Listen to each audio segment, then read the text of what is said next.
台积电慈善基金会办理的记忆培育计划来到台南，甲台南市政府基米食品以及药迪公家职业学校合作，举行烘焙记忆培育发表会，让学生上台分享因的成果，并且展现销售机卡。我们有一个这个平台，就是帮助小孩没有毕业之前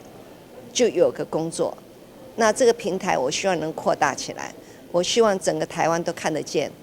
我们在做什么。这是基金会伫全台湾办理的第5场企业美学技职学校的活动，由基米食品提供药迪公家的18位学生参与实习。学生伫基米食品观光工厂进行烘焙任务、食物操作以及销售机卡等等，最后由评审团队选择留用，并颁发聘书。看到这些学生的成就，张淑芬真感动。那我今天很感谢奇美董事长他们的参与，就是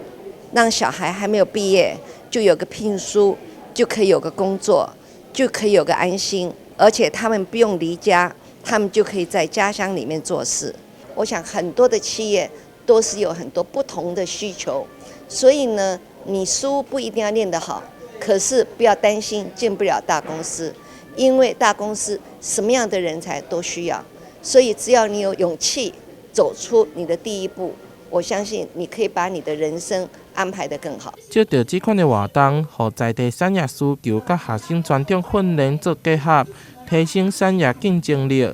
同时，基米食品嘛将学生的成果捐赠予伊甸基金会，回馈予需要帮助的弱势家庭，实践企业社会责任。台南新闻杨顺怀采访报道。